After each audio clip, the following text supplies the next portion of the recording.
34장 이후부터 이제 이스라엘을 향한 회복의 말씀이 선포된다고 했지. 그런데 갑자기 세일산에 거주하는, 그곳을 중심으로 거주하는 에돔을 향한 하나님의 심판이 또 뜬금없이 나와요. 목사님, 34장 이후로는 마지막 장까지 회복과 희망에 대한 말씀 아니라고 하지 않으셨나요? 물어보실 분 계셔요. 맞아요. 제가 그러면서 첨언을 했지요. 이러한 회복에도 심판의 말씀이 있고 앞부분에는 심판에도 회복의 말씀이 있다. 그러니까 괴로운서를 볼 때 조심할 부분은요. 참고서적으로 정리해 놓은 것을 일단은 받아들일 때 실제로 우리가 본문을 볼 때에는 더 주의할 필요가 있어요. 우리가 이제 구분상 그렇게 한 것이지만. 근데 35장에 심판의 말씀이 나온 것에 의미가 있어요, 여러분. 왜냐하면 에돔의 멸망은 바로 이스라엘의 회복과 긴밀하게 연결되어 있기 때문이에요. 다시 한번요. 에돔이 멸망한 것은 이스라엘이 회복하는 것과 한 쌍입니다. 여기서 이제 에돔은 어떤 특정한 나라, 민족을 언급하는 것이 아닙니다. 그래서 에돔이라는 것은 하나님을 대적하고 하나님의 백성을 미워하며 복음을 거절한 다수, 그들을 총칭하는 것이에요. 이스라엘은 또 무엇을 대표하겠어요? 하나님의 이스라엘은 믿는 자 전체, 예수 그리스도를 믿고 회개한 사람들 전체, 그들을 총칭하는 것이겠죠. 여러분, 우리가 구원받았다고 할 때는요, 너무 좋은 거지 이렇게 생각할 게 아니라 도대체 어디에서 구원받았느냐, 이렇게 생각할 필요가 있어요. 예수께서 피를 흘려주셨어요. 십자가에서 나 대신 하나님의 진노를 모두 다 담당하셨어요. 이게 어떻게 이렇게 된 것이냐 라고 생각을 해봐야 돼요. 그러면 이제 우리를 꼬시고 또 미혹하고 죽였던 첫 원수, 영원한 원수인 마귀와 그 졸개들을 생각할 수 있겠죠. 뿐만 아니라 우리 예수님께서 재림하실 때 오른편과 왼편으로 가르신다 했죠. 복음을 거절하고 예수님을 영접하지 아니하며 주의 이름으로 작은 자를 돌보지 아니한 모든 자를 주님이 심판하신다 그래요. 꼭 이게 나와요. 악한 자를 심판하는 것이에요. 마귀와 그를 따르는 무리들을 심판하시는 것과 어린 양을 따르는 무리들을 높이시는 것, 그들을 구원하시고 보존하시고 새하늘과 새 땅으로 인도해 드리시는 것이 한 쌍이요, 하나예요. 요한계시록을 보세요. 14만 4천으로 대표되는 믿는 자 전체를 구원하실 때 우리 주님은 마귀와 삼위일체 따라하는 그 악한 무리들을 모두 불못에 던져넣으세요. 더 이상 눈물이 없겠고, 왜 눈물이 있어요? 우리 육신 때문에 받는 어려움도 있지만 마귀와 세상의 우리를 꼬드기잖아요. 그것들이 다 심판받을 것을 얘기해요. 그러니까 죄로부터의 구원과 악한 자의 심판은 한 쌍이에요. 이걸 도외시하면 안 돼요. 이걸 모르면요, 구약 성경에 나오는 그 전쟁들 이해를 할 수 없어요. 야, 구약 성경은 되게 미개한 성경이구나. 참 사람을 죽이고, 야, 하나님이 왜 이렇게 포악한 분인가? 그걸 생각할 게 아니라 하나님은 악한 자를 심판하신다. 복음을 거절한 자, 하나님 편에 서지 않은 자를 심판하신다. 이걸 꼭 기억해야 돼요.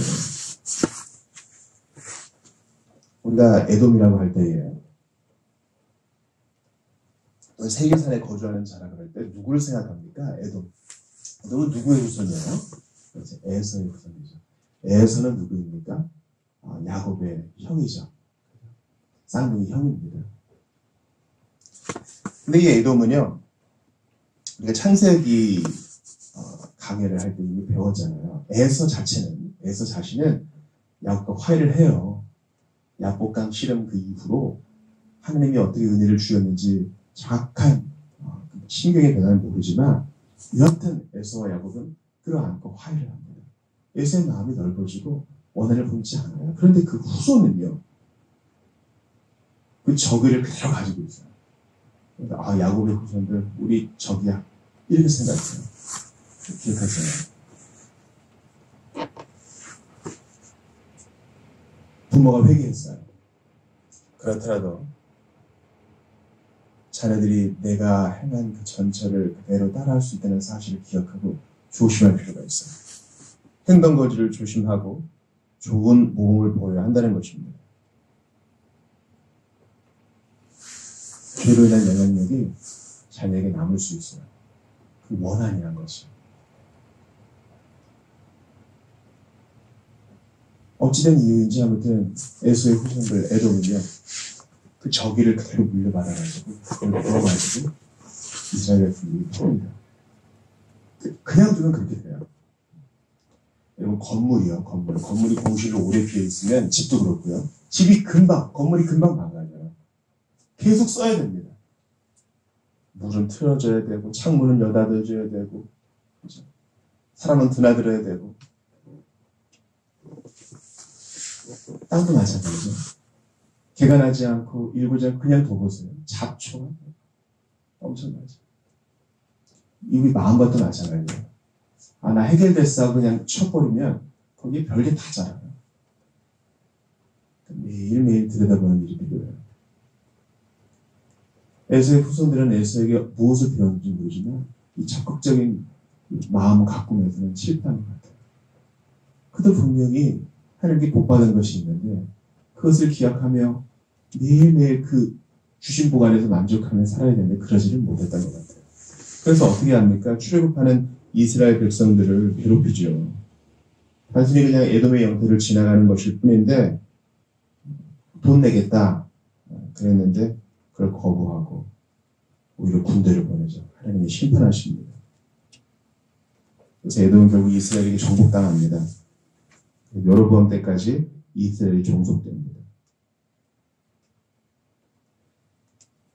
역사적으로 계속 하나님의 이스라엘을 대적하고 선민들을 핍박하는 건요, 하나님이 직접 손을 대세요.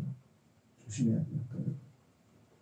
하나님의 백성을 욕하고 하나님의 교회를 핍박하는 것은요, 하나님 자신을 욕하고 핍박하는 거예요.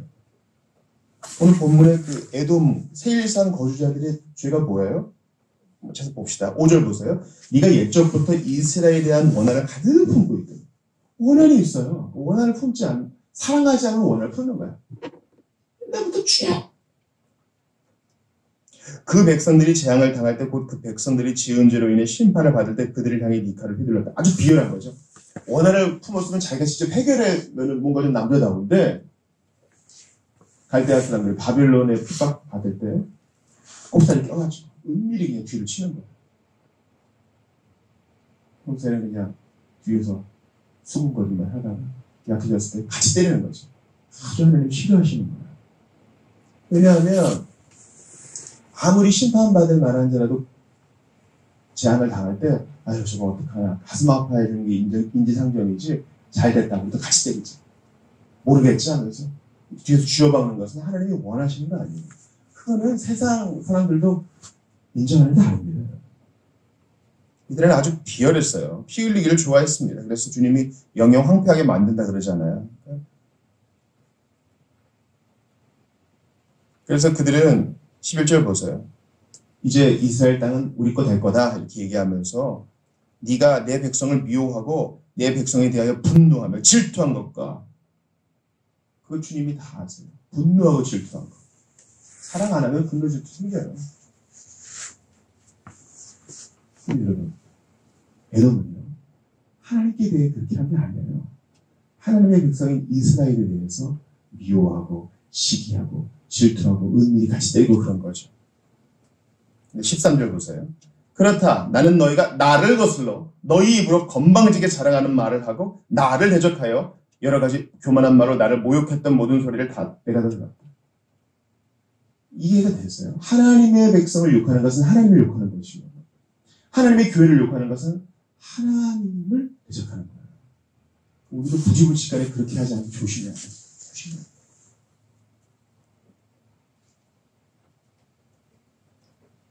우리가 교회 생활 오래 할수록 형제와 자매를 욕할 때가 많아요. 기다려 많아요.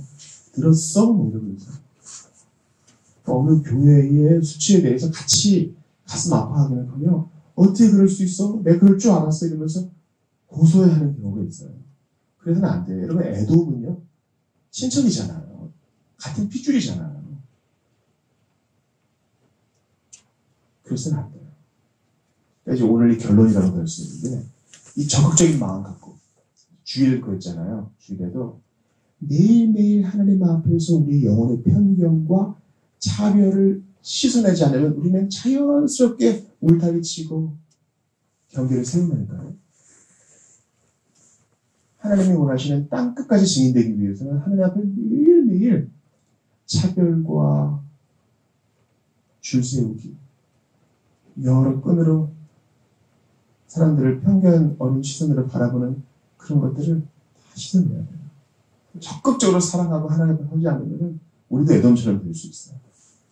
그래서 하나님은 하나님 백성에게 한 것을 자기에게 한 것으로 여기세요.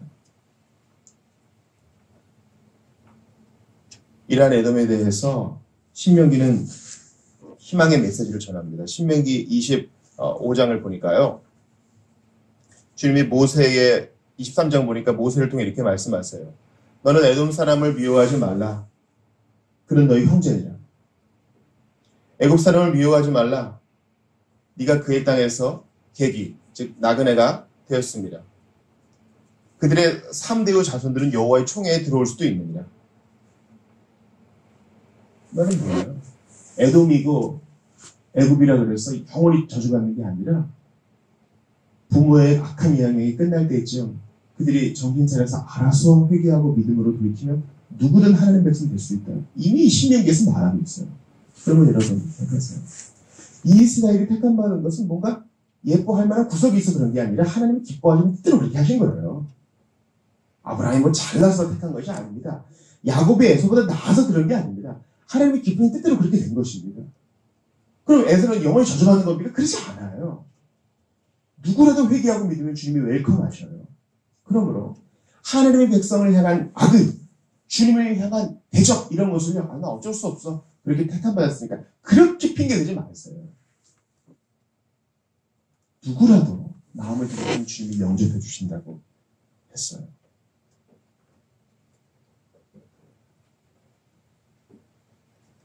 사랑하는 여러분, 주님께서 이스라엘을 향한 모든 저주를 다 들으셨대요. 다 들으셨대요. 다 들으셨대요. 희한해요. 하나님께 징계받는 이스라엘인데 이스라엘을 미워하는 걸 주님이 다 듣고 마음에 새기셔서 대신 갚아주세요. 이 말은 뭐예요?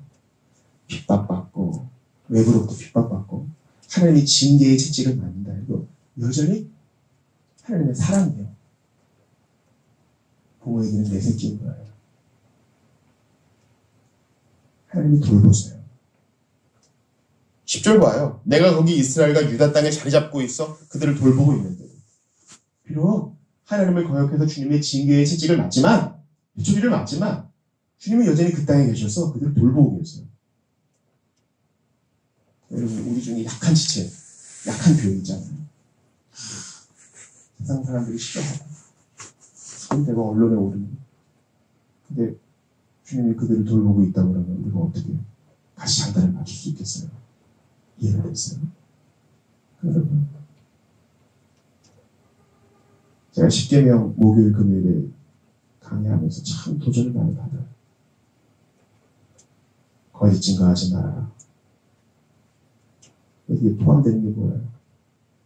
남들에 대한 악한 소문을 있을 때 받아들이기를 꺼려하는 겁니다.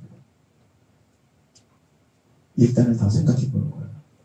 그래? 이러면서 덩실덩실 춤추고 그거 아니에요. 못된 성경이 우리한테 있어요. 나한테 있어요. 시체가 있으면 까마귀가 몰리는 것처럼 누가 호추로 터진다 그러면 그래? 구경 동정으로 그런 거 아니에요. 불쌍히 여기서 그런 거 아니에요. 구경하려면 흉으로 그런 거예요. 이렇게 악한 사람이 있어요. 우리 주일에 명절 맞이 이 성김 때문에 파키스탄 수해 도끼 얘기했잖아요. 뭐 사람이 죽었는데도 이제 뭐 덤덤해요. 하도 많이 들어서 그런가? 우리는요 그래서는 안 돼요.